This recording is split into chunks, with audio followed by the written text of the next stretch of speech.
YouTube, welcome back to my channel, welcome back to Fertility February. This is Rachel, the student witch, and this is... Dario. my husband! Yes, okay, I forgot. So I'm Dario, her husband. Yes. He's been on here before. I'll actually link up here in the cards last year's video that he appeared in for Fertility February, where I asked him some questions and asked him like how he felt from his position using the Fertility Awareness Method as our primary means of birth control, of preventing pregnancy. And speaking of preventing pregnancy, Right. We're here to talk about our decision to be child-free, and I really wanted you on here with me to talk about that because we are a monogamous, married couple. You know, this is a decision that we've come to together. It's also a decision that we, of course, reserve the right to change. Absolutely. If at some point 5 years Absolutely. down the future, you know, it's our lives. We can change our minds if we want to, but I think right now we're more or less decided to be child-free for the foreseeable future. Now, before I get into the caveats and explaining the links that I included below, and before we get into our discussion, let me just plug my giveaway for a second. So, for the last year and this year, I have included a giveaway as part of... I'm covering up your face, sorry.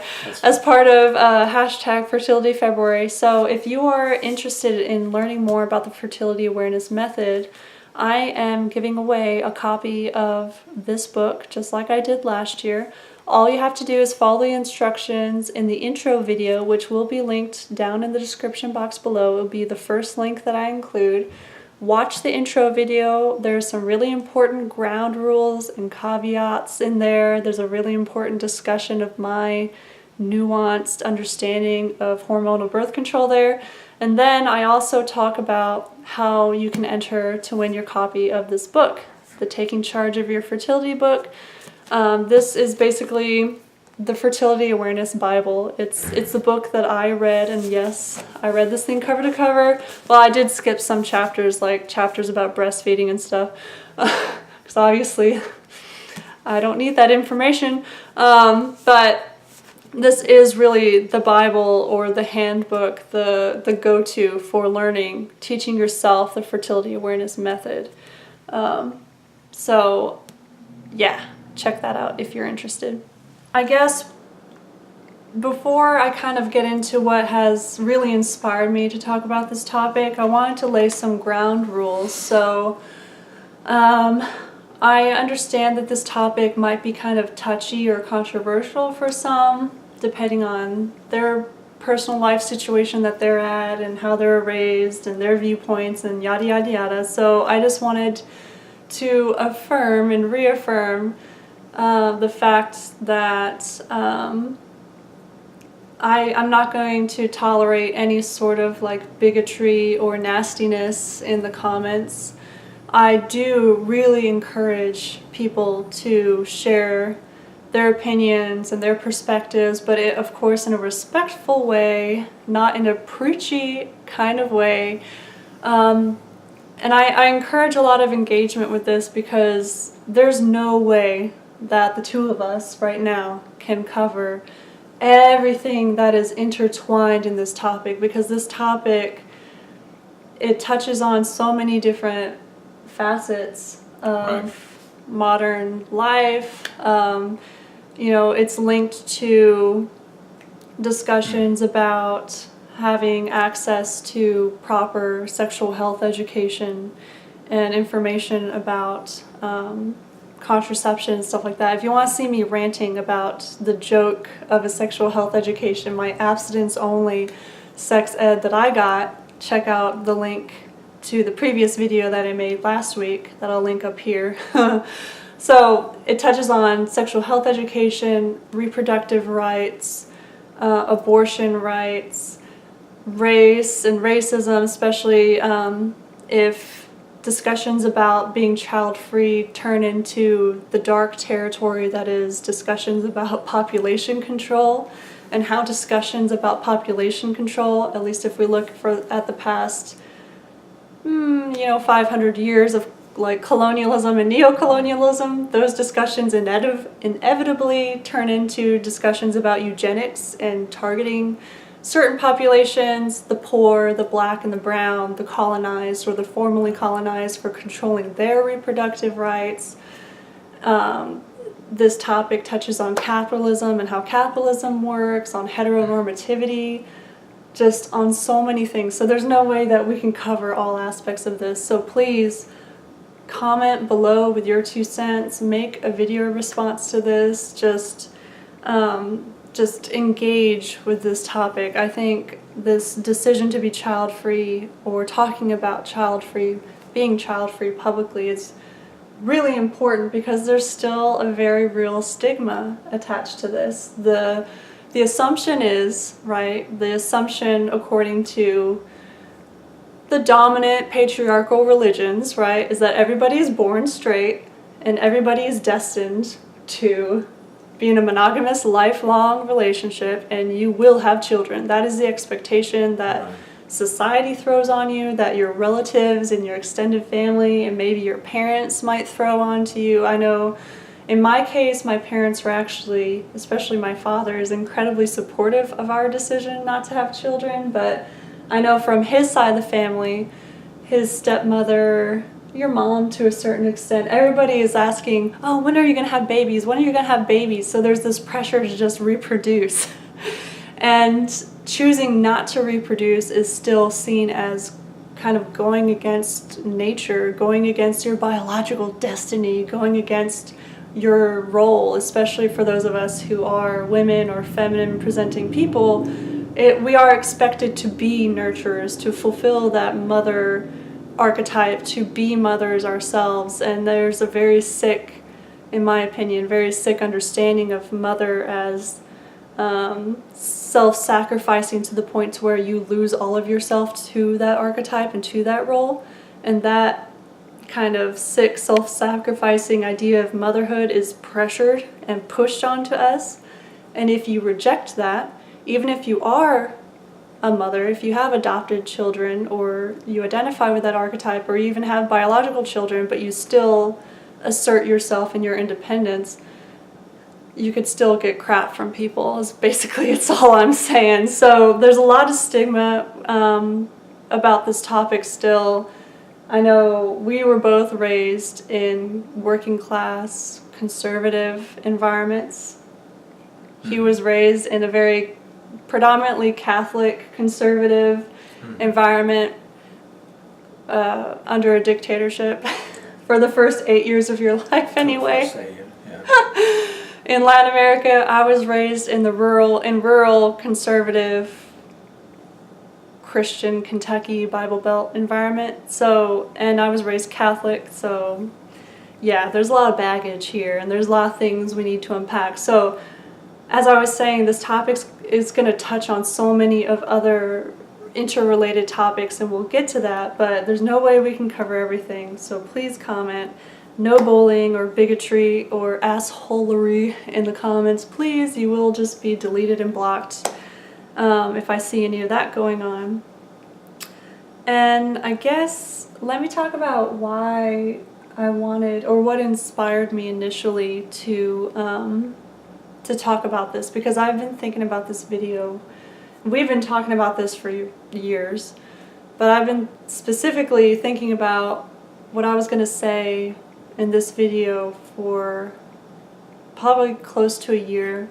And there's really 2 important resources that I want to link down below. The first is a video by the amazing Kellyanne Maddox. I'm sure most of the people who are in my audience are also in her audience.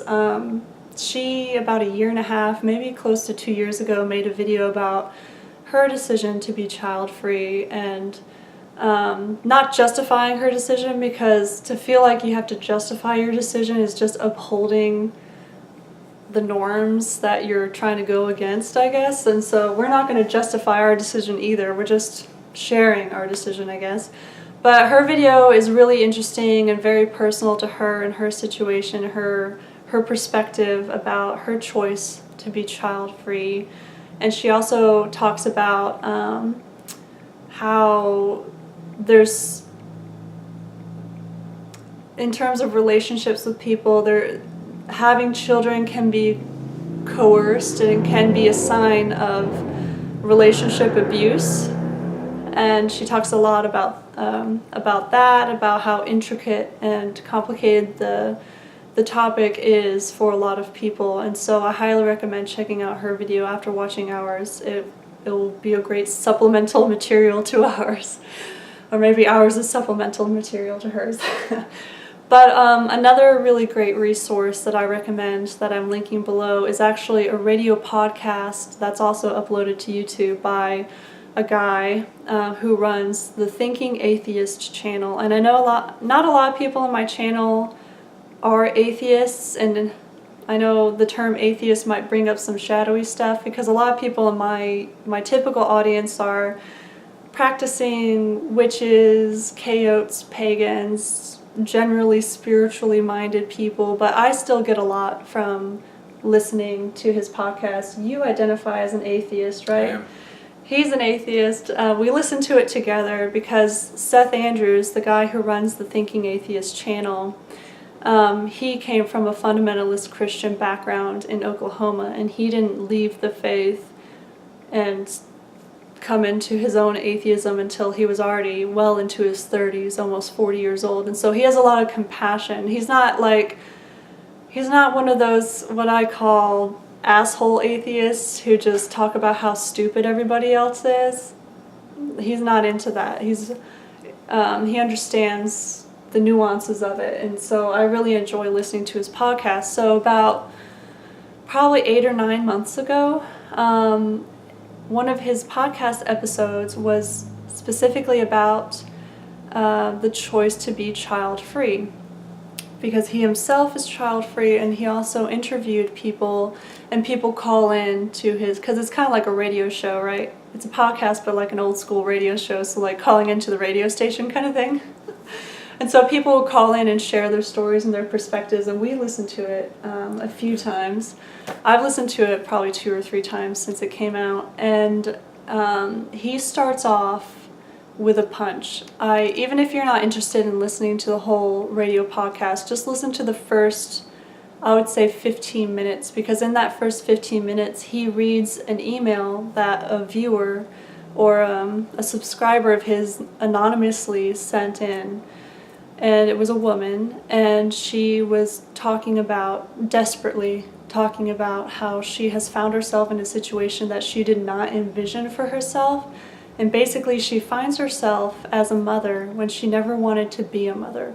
And she talks openly. I mean, of course this is anonymous, and I understand why she did this anonymously, and we'll probably get into the stigmatization of regret and how that toxic idea of motherhood is forced onto women and feminine presenting people, right? But she talks about how she regrets having her children, and it's gut-wrenching. It's heart-wrenching. And she says, I would give my life for my kids, I love my children, but at the end of the day, this is not the life I wanted for myself, and I feel trapped in motherhood, and I'm exhausted, and this is just not what I wanted. And so that really inspired me to talk about this because of the stigma, not only surrounding the choice to be child-free, but also the stigma of expressing regret about having children. Like I said, especially for women and feminine presenting people, that's a big taboo. Like, you're not allowed to express any regret about having your kids. You're not even allowed to daydream about the what-ifs, right? And so another video by Kellyanne Maddox that I'm going to link below, which is actually 2 or 3 years old, is her discussion of this concept of unlived lives, of how to deal with regret with your life, decisions you've made, or those times when you find yourself at a cross or a fork in the road and you have to choose one path, but you're always wondering what if about the other path. Right. She wasn't specifically talking about being child-free in that video though, but I think it might be helpful for those who might be struggling, who might find themselves being parents where maybe that wasn't part of their plan. their original plan, and they're struggling with this idea of regret and these what ifs and what my life could have been and that kind of thing. So explore that video also. Or people that were not parents and they're regretting and vice No, versa. no, no, And yes. that's a beautiful segue, because I actually want to talk about how where I am on this decision to be child-free, because just a couple years ago I was deeply exploring the possibility of having kids, of having two, actually. Right. I wanted to have children, and I think I permitted myself to imagine it and to explore it on an emotional level and a mental level. I was even thinking about physically, like, preparing my body for pregnancy in the coming years and all that. And that was me exploring that unlived life, right? And where I'm at now is I'm between 90 to 95% sure that I do not want to have children. But that means there's still that 5 to 10% of me that's curious. And we even talk sometimes, like, we know we would be excellent parents because we're not homophobic, we're not transphobic. We would allow our children, if we had them, to be free to be who they are. We would not force them into any religious ideology. We would be dedicated, we're highly educated, we have an incredibly healthy, stable relationship. Like, we would be excellent parents, and we say all the time, like, man, it's almost a shame we're not going to have kids, because our kids would be great. Our kids would, you know, it's almost like it would be an experiment, right, you or know? at least we would do a decent job. I don't know. Right, we would do a better job than our parents did, and an even better job than our grandparents did. Woo! My grandparents were abusive fuckers, so... Because our parents already did a better job than our grandparents. Right, and so we would do at least a better job than our parents did. That's what it's all about. And that's Keep what getting it's all better. about, is trying to, like, yeah. And so we sometimes joke about, you know, like I said, Yeah, having kids. about having kids And and maybe we would do a good job. and how we would do a good job, and you know, it would almost be like an experiment for us, like, just to see the potential, the human potential of someone who isn't weighed down by the things that we were weighed down by. Right. Things like poverty, religious indoctrination, patriarchy, homophobia, racism, like all the shit that was passed down to us through our family members, but our general culture, and, you know, limited access to knowledge. limited access to knowledge and education, limited access to mental and emotional health care, you know, Right. because, you know, you can't control what the outside world does, but at least if you have kids, like, inside the home, you can make that a nurturing and safe space for the child to be whoever or whatever they want to be, right? So we talk about that often, actually, still, but I kind of reached the conclusion that I'm okay just leaving that as an unexplored, like, life path for me, because of regret, because of that topic of regret that I was telling you or talking about earlier. I feel like if I had children, I would regret it. But if I don't have children, I would also regret it. So to me, it would be which regret outweighs the other. And at this point in my life, in our life together, the choice to have children, that regret would outweigh the regret I might feel now or in the future if we stick to this path without children. I don't know if you want to jump in about how you have come to, like, this decision with me, but even before you knew me, like, what were your ideas about having kids and that kind of stuff? Well, I never felt particularly attracted to the idea of having kids. Even though you mentioned that sometime we discussed, I never really felt interested in having kids, and any more recent interests like the ones that Rachel was talking about, it just comes from the fact that The only thing is I would be curious, like Rachel said, to see what a kid can do without having certain limitations like the ones we had that Rachel already listed. Yeah. But in general, I never really felt attracted to the idea of having kids. I think that you said it very well. And what is her name? Kellyanne Maddox. Yeah. When she's talking about past life, it's everything about understanding that every time that you made a decision, you open possibilities and you close possibilities. Right. So the point is not like, okay, I don't want to feel regret. I don't think that that's the point. The point is, given the open possibilities that I'm gonna have and the ones that are closing, I'm okay, or I like the possibility that will be open for me to the extent that it would outweigh the possibilities that were closed by my decision. Right. And given that analysis, I would say I prefer to be child-free, because there are possibilities that are open, right? Certain things that you I don't want to say that there are things that are impossible to do with children, but certainly having children lower the likelihood of doing certain things. Right. And I have decided that those are the things that I want, and those things really outweigh my curiosity for seeing how a child that I raise would be, I guess, if that makes sense. Yeah, I think that's an interesting and slightly different way to put it. And no matter what major life decision you make, whether that's buying a house or not buying a house, moving to whatever place or not, or having children or not, you're opening doors to possibilities, but you also necessarily have to close doors to other possibilities. Right. So, I mean, thinking that you're going to have children and your life is not going to change at all, it's naive. yeah. I would say. Absolutely. It's kind of naive. Unless you can afford, you're like a multimillionaire and you can afford other people to do all the work of raising the children for you. I should put a caveat to that. Like, if you decide to have children and be engaged in raising your children, and you think that your life is not going to change, that would be naive. Right. That yeah. Because there are plenty of like super zillionaire wealthy people who just hire other people to do everything for them, and they can also still afford to travel, and they can afford to own multiple homes and have people help them out, and they don't have to worry about childcare or losing time off work and the financial burden that is having children and all of that. We're talking about the majority of the people. Oh, absolutely.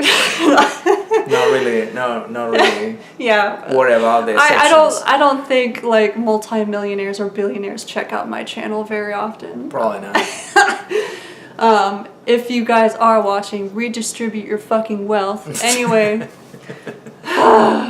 Yeah. But no, talking about the financial burden, that's actually something that is a significant factor in my and maybe our decision not to have children. Right. Because since we do kind of come from working class backgrounds, and he comes from like working class developing world background, which is a different level, right? We've seen how having children becomes a burden for the poor, and this is tied into the discussions about like having access to abortion and abortion rights, because a lot of the arguments against abortion focus on like, oh, the life of the fetus and you're going against God's will or whatever, but really it has to do with forcing people to be stuck in poverty. Because if you're not going to teach them proper sexual health education and give them access to health care, you know, you're just setting people up to fail in their attempts to prevent unwanted pregnancy. They get accidentally pregnant. They don't have access to abortions because all the abortion clinics are closed. I'm talking about places like Mississippi and Kentucky, you know. Or Chile. Or Chile, which just recently, last year, legalized abortion, didn't it? In 3 cases. Oh yeah, and it's not elective abortion. They only just last year legalized abortion in cases of incest, in cases where the fetus is not viable, and in cases where the mother's life is in danger. Right. But outside of those cases, it's still not an option for people. Even though incest rape incest slash rape, right? And here in the United States, we're in a political situation where we're like praying that Ruth Bader Ginsburg doesn't die anytime soon, because we could be losing our access to things like abortion, Planned Parenthood, and that kind of stuff very soon, especially if he who must not be named is reelected. And I kind of go into more detail about proper sexual health education, that the video I made last week, which I linked up in this corner in the cards earlier, because Kentucky just recently passed a law requiring all public schools to teach abstinence only and monogamy only sex ed. Anyway, so these are those branching out topics that I mentioned earlier about how the choice to be child-free inevitably, to me, is linked to other topics like reproductive rights, access to proper health care, access to proper education, abortion rights, and those kind of things, right? And so the financial burden that I mentioned earlier, it worries me because my parents struggled, especially when I was younger, to keep a roof over our head. Like, money was tight. There were some scary moments that my parents had when we were younger growing up. And I know in your case too. It's not to say that poor people shouldn't have children. I think what Rich is pointing out is the burden, because you don't get help from anybody. Yeah. You don't get help from the state. Yeah, because unfortunately Chile... It is very hard for poor people to raise kids. Right. Yeah. In that type of environment, sometimes like... In a neoliberal capitalist environment, which... thanks to the dictatorship that the United States supported, that took over the right-wing conservative capitalist dictatorship that the U.S. supported, that took over his country back in 1973, Chile's economic system and healthcare system looks a lot like the United States in many aspects. And so, maternity leave is not guaranteed. Funding for childcare is not a guarantee. Right. Proper access to sexual health education is not guaranteed. Access to health care, especially for poor mothers, is not guaranteed. Right. And so child rearing becomes a financial burden, and then it becomes a burden on your mental and emotional health, and a burden on your physical health too. And on top of all that, we have a lot of this social and cultural and religious dogma telling people that they have to have kids. And maybe this can get into the stigma of choosing to be child-free being equated to being selfish or unnatural, right? A lot of people I have found just have kids because that's just what you do. Like, that's just, you get married, you start popping out babies because it's just what you do. Like, I don't feel like a lot of people, and this is just my perspective from the people that I've known and gotten to know throughout my life, but it's just so normalized to have children, and there's so much stigma, especially directed at women and feminine presenting people, to fulfill that very patriarchal idea of motherhood, that if you choose not to, and if you're vocal about it, you get a lot of crap from people. People say that you're being selfish for not having children, as if having children is the only way that you can contribute to your community. And I might get into that here in a second, about other ways that you can contribute to the world, to humanity, to your community. Like, having children is not the only way. So it's not the only way to be selfless, People, we've just been so, especially in the Western world, we have been so indoctrinated in thinking about sex only in terms of reproduction, that there's almost this imperative to reproduce, and it's pushed on everybody. Like, you must have children, you must reproduce. And so choosing not to reproduce, it's even seen as just unnatural. You're not fulfilling your biological imperative to reproduce, right? Right. And that kind of rhetoric comes from not only, like, you know, patriarchal religions, it also has seeped into the biological sciences and how they talk about reproduction, how they talk about human sexuality and behavior and stuff. And so you're selfish, and you're also not fulfilling your biological imperative. So you're just a sick, twisted, selfish human being, or you're a selfish person. Why don't you just grow up and have kids, because that's what everybody expects from you. So I think now, before this video gets too long, because we could be here for hours talking about this topic, but we ain't got time for that, right?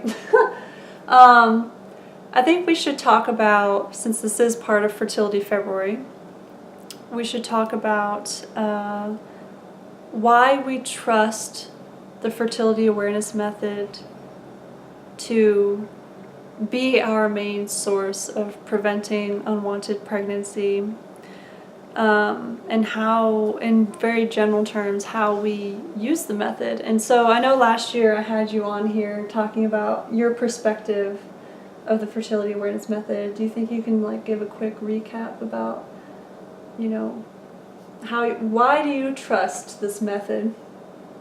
Oh, well, because probably if you have seen Rachel's videos from before, you notice that she carefully record and record data from her cycle, including like cervical discharge or mucus. Mucus is fun.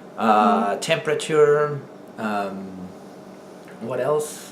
There are 3 signs. Well, there's 3. Yeah, I only record 2 signs, but there are 3 main signs of fertility. Basal temperature. Basal body temperature, which is your waking temperature, like your temperature before you get up out of bed in the morning. Your cervical mucus, some people call it fluid because they don't like the mucus word, but whatever, cervical mucus, and then the position and the kind of texture of your cervix, but I don't check my cervix, because really the most important sign is your cervical mucus. So I guess maybe I should back up and give, like, Fertility Awareness Method 101 here for, like, in a minute, 1 minute long Fertility Awareness Method class. So the menstrual cycle has 4 phases: menstruation, the follicular phase, ovulation, and then the luteal phase. So the follicular, after you menstruate, depending on your cycle, you might have a few days, or you might go directly into your fertile phase. But once you're fertile, your body will start telling you signs that you are fertile. And when I say fertile, I'm saying that there is a risk of pregnancy if you are interested in preventing pregnancy. And the main sign that you're going to track is the type of mucus that your cervix is producing. Because there's a very specific type of mucus that it looks like an egg white, and it's slippery and it's stretchy, right? That is the type of mucus that allows sperm to live inside of you for probably 3 days, maybe up to 5 days even. And so that is what you're tracking to prevent pregnancy. And while you know you are producing that kind of fertile quality of mucus, you can still engage in sex, but you just have to take precautions. Our main method of precaution is just using condoms for that really 7-day period that we know I'm at risk of pregnancy. We just use condoms. Some people use a diaphragm, some people use spermicide, some people just use the pull-out method. I'm more comfortable, and I think you're more comfortable, just using a condom. And then I know when ovulation happens because of the temperature and the mucus that I'm tracking, and you wait. There's a specific couple of rules that you follow to, be safe. And then after following those rules, you enter into the safe zone, right? You know that the egg is dead because the egg can only live for like a maximum of 48 hours once it's released. So once you know that the egg is dead and your body is telling you a certain set of signs that I'm not going to get into now, but your body is telling you a certain set of signs and you know for sure the egg is dead, then you are free to engage in intercourse if you're in a heterosexual situation like we are, without protection. At least if you're in a monogamous situation, of course use protection all the time if you're having more casual sex or polyamorous kind of sex, or you're having sex with a new partner and you haven't been tested yet and all that kind of thing. You know, practice safe sex always and get tested regularly always. But yeah, so we really only have to wear, or he only has to use a condom for like a week out of my cycle, and the rest of the time there's no risk of pregnancy because I know this method, I'm confident in this method. The problem is this method is, people confuse it a lot with the mythical rhythm method, and I'll include a video that I made last year up here about my top, I think it's the top 3 myths about the Fertility Awareness Method, or is the top 5 myths. But myth number 1 is that the Fertility Awareness Method is the rhythm method, and it's not. And I go into detail in that video about why it's not, so please check that out if all of this sounds new to you. But yeah, we trust this method, and it means that I don't have to take hormonal birth control, which makes me feel like crap whenever I take it. It means I can just let my body naturally do whatever it's got to do to go through its cycles, and it means that we prevent unwanted pregnancy. Mm-hmm. Do you have any more to add? I feel like I talked a lot. I usually do. Well, I don't know if you still want me to answer the question why I trust the method. Yeah, yes, answer that question. Why do you trust it? Well, as you were saying, you just like record all this data, these 3 main signs or the 2 main signs, and you put them against each other, and then that's going to give you an idea when you ovulate. Yeah. And after the egg is dead, women are not fertile anymore. Yeah. Then everybody know, even though I don't understand the cycle as well as you do, everybody should know that women are pregnant only for a fraction of their cycle. Fertile, you mean? Fertile. Yeah. Fertile for a fraction of their cycle. Yeah. So if you know when you are not fertile, there's no risk of pregnancy. And this method allows you to know when you're fertile and when you're not fertile. Right. But in database method, that she really every day takes data or record data regarding her cycle. This is not something you are guessing. Right. Yeah. If you want me to go more into detail about how I fit this into my routine and stuff, check out a video I'm going to link up here. If I still have room in the cards, if not, I'll link it below in the description box, that I shared a few weeks ago, where I share one of my charts, and I talk about what one of my fertility awareness charts look like and what do I track, because you can track other things on your chart. It's not just your temperature and your cervical mucus. There's other things you can track just to get an overall picture of your health, because the fertility awareness method is not only an excellent and reliable, if done correctly, method of preventing pregnancy, it also really gives you a window into your hormonal health. It helps you to see if there might be some imbalances. It helps you to see if any issues are coming up. And allows you, if an issue does come up, it allows you to go to your gynecologist or your doctor with information, so you can give them a direction to follow with their tests and stuff, and so you don't go on a wild goose chase and waste a lot of time and money and effort on, doing tests and going through treatments that might not be necessary.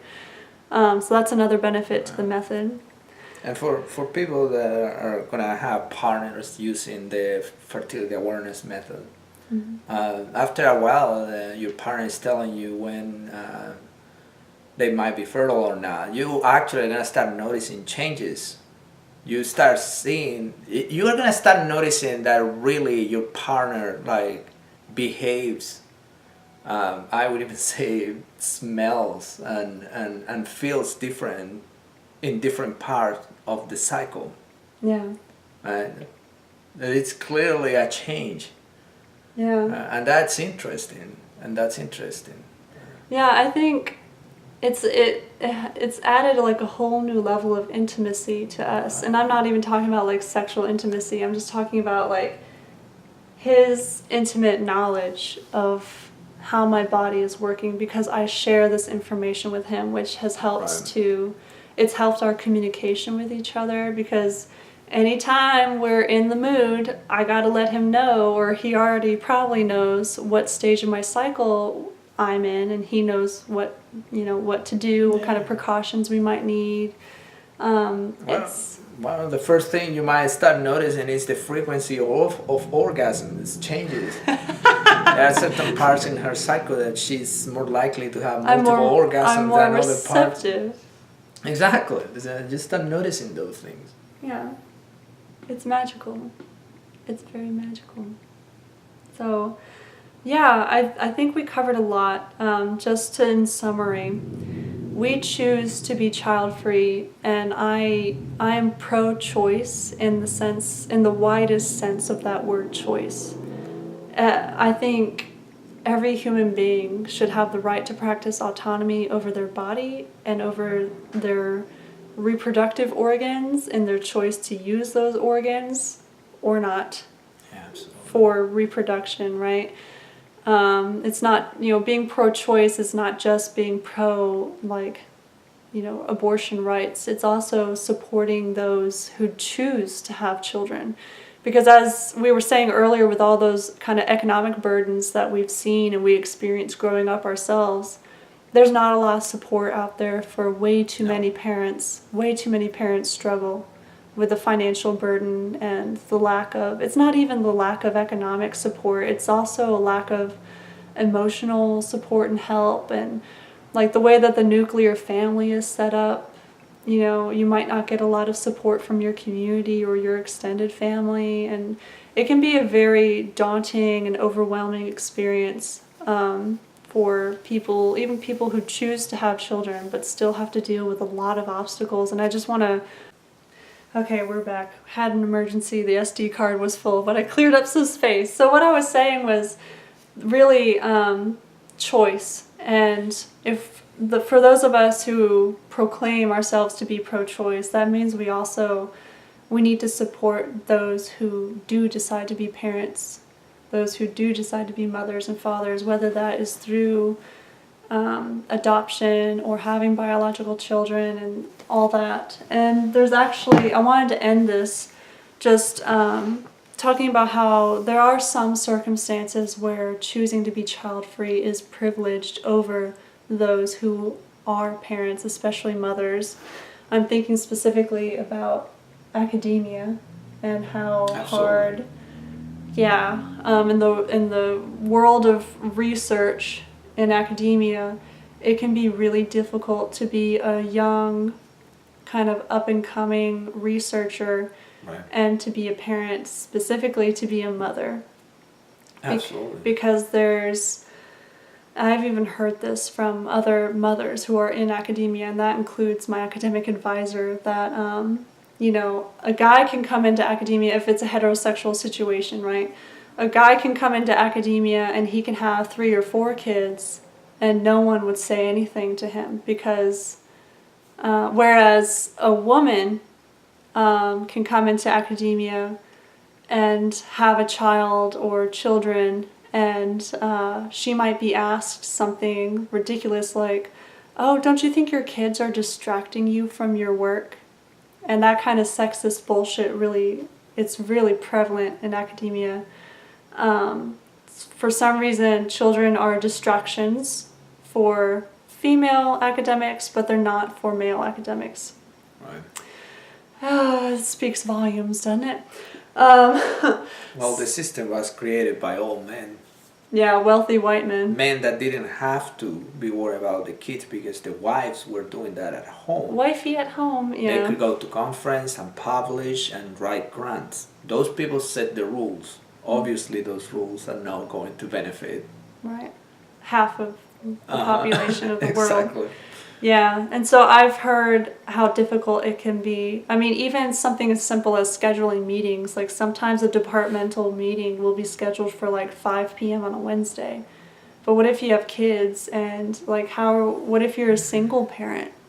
And who's going to pick up your kids from school? Who's going to take so-and-so to soccer practice? It's just, there's a real pressure for female academics to remain child-free. And I just wanted to to show some nuance to this topic because, yes, there is a lot of stigma thrown at people, especially women and femmes, for choosing to be selfish, to be child-free, but there's a flip side to this, and there are some situations where being child-free